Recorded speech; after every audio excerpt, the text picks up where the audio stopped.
One, my name is Jillian and I'm with Landon and Grace, and today we will be presenting sanitation in Rome. So first I'll be talking about the history. So the first sewers of ancient Rome were built between 800 and 735 BC, and the Cloaca Maxima was constructed within this time, and it means the greatest sewer.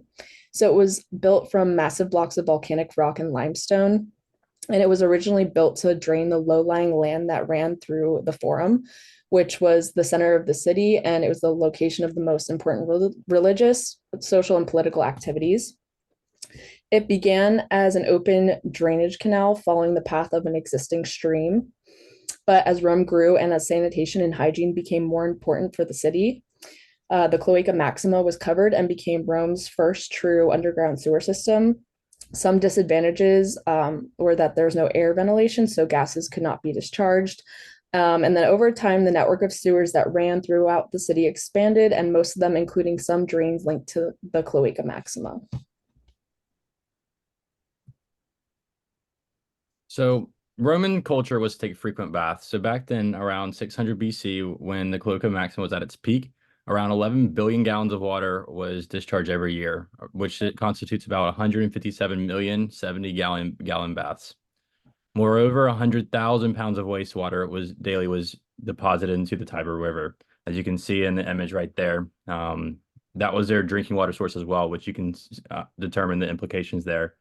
Moreover, public latrines were used, which was a great first impression for sanitation. But as you can see, germs and bacteria can grow rapidly, which also infect the water sources.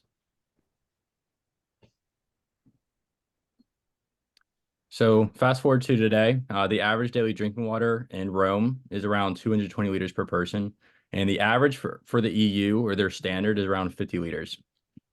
Overall, Italian households produce around 78 million pounds of wastewater, with over 3,691 plants all across the country. As you can see that in modern Rome, the drinking water is safely managed. However, the sanitation is at a basic scale and hygiene is also basic as well. The red line on the map to the right shows where the Cloaca Maxima ran through ancient Rome, and the wastewater from the canal was then drained into the Tiber River. There were also public toilets with low emission fees, and this was to make them more accessible, but hygiene was still an issue for ancient Rome since there were only a few that could afford the fees, and running water from the aqueducts did not supply all the buildings. Not all public toilets were also connected to the main sewer system either. Now in modern Rome's, they have the standard system where every house, apartment, store, etc., has personal pipe connections that connect to a central system. All of the systems run underground horizontally through the city and then vertically into each building. The underground access points can be seen through manholes like the one pictured here, and has the letters SPQR, which is a Latin phrase that means the Senate and the Roman people. The sanitation system then leads to 4 different wastewater treatment plants that serves Rome.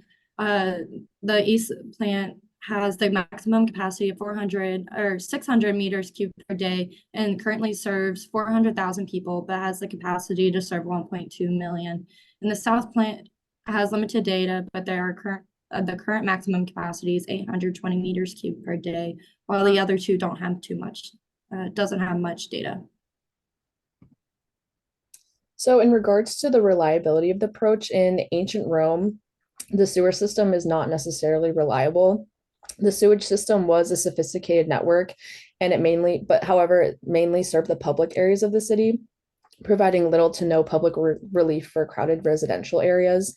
Many of the sewers drained into neighboring bodies of water that served also as main drinking water sources. Most toilets were not even connected to the sewer system. This is because the Roman sewer openings didn't have traps, making them entry points for critters to enter someone's home. Additionally, the toilets were unsafe because gas explosions regularly occurred due to buildups of hydrogen sulfide and methane.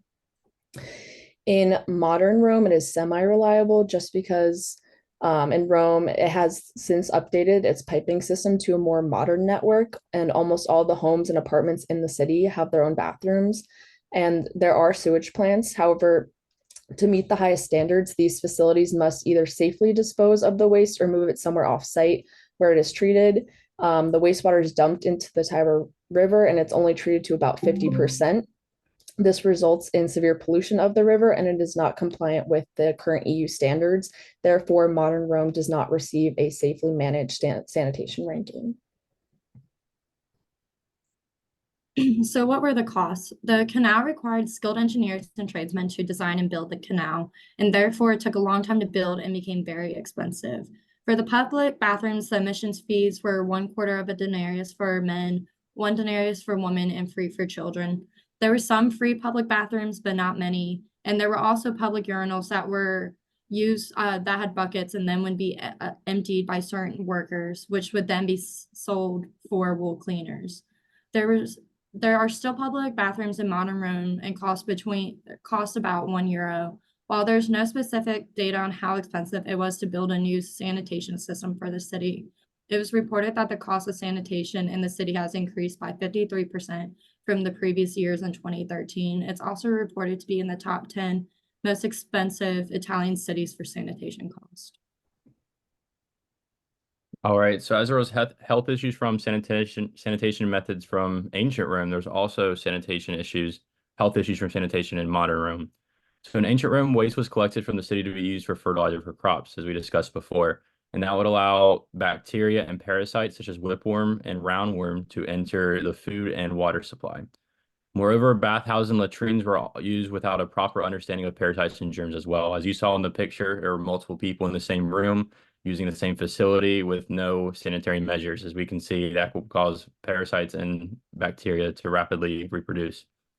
Moreover, in modern Rome, inputs of chemicals in water impact public health. For example, chloroform and other trimethanes are byproducts of drinking water disinfected with chlorine, which is toxic to the nervous system. And this is our references slide. Thank you for watching our presentation.